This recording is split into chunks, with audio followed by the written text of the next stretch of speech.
We got history. Got me feeling the nostalgia when you look at me. Assalamualaikum warahmatullahi wabarakatuh.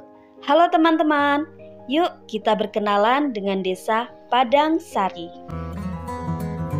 Desa Padang Sari merupakan desa yang terletak di Kecamatan Majenang, Kabupaten Cilacap, Provinsi Jawa Tengah.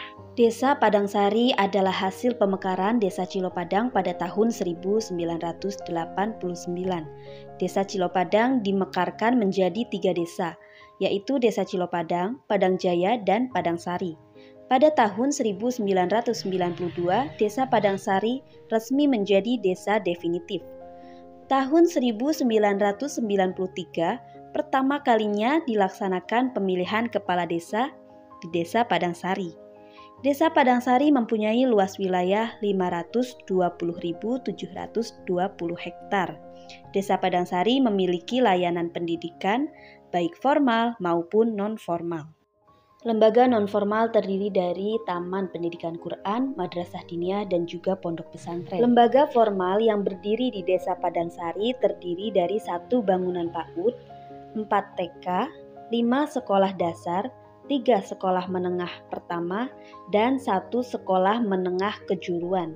Menuju 2 tahun umur pandemi global COVID-19 di Indonesia, keberadaannya menyumbang dampak di berbagai bidang, baik bidang kesehatan, bidang sosial, bidang ekonomi, bidang politik, dan bidang pendidikan.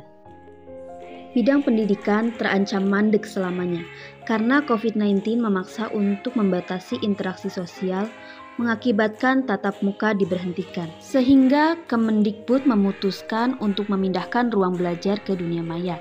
Program tersebut bernama pembelajaran jarak jauh, atau disebut juga online atau daring.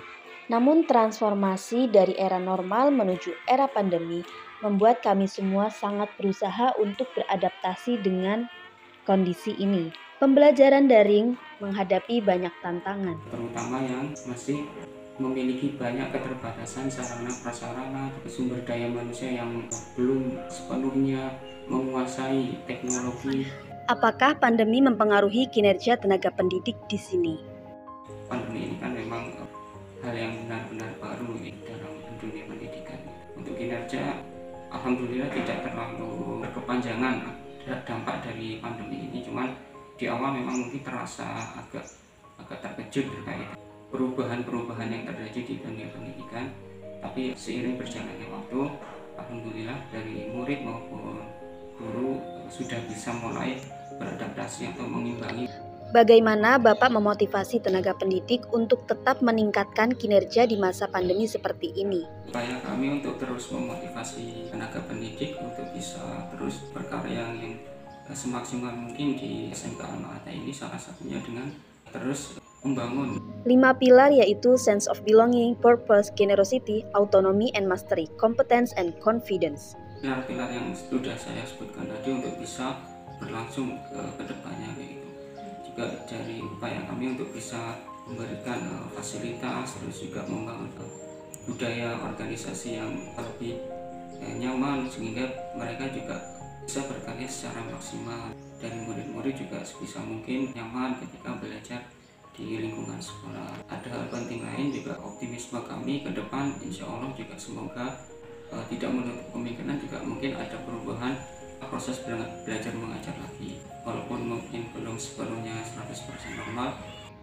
Apa rencana Bapak ke depan supaya tenaga pendidik semangat menggerakkan roda pendidikan di sini? Untuk ke depan kita juga sudah punya program-program, kita juga punya asumsi yang baik terkait dengan perkembangan situasi yang ada, terutama dengan pandemi COVID-19 ini, melihat dengan tingkat vaksinasi yang tinggi, terus pemahaman masyarakat yang sudah mulai terbangun, artinya bagaimana menerapkan protokol kesehatan, kita sudah optimis ke depan mungkin pembelajaran akan insya Allah semoga bisa berjalan normal kembali. Kalaupun nanti misalkan belum bisa normal secara penuh, artinya kita dari budaya yang kita bangun tadi ke 5 pilar itu ada sense of belonging, terus juga mastery, bagai itu autonomi atau nanti passion dan conference, itu dari guru-guru tetap harus sama-sama membangun untuk bisa memotivasi diri mereka, terus dari sekolah juga membantu untuk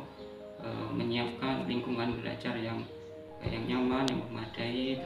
Di masa sulit seperti ini sudah sepatutnya kita saling memberi dukungan satu sama lain dan membangun support system yang kuat supaya kita tetap semangat dan optimis untuk bangkit dari kondisi pandemi ini.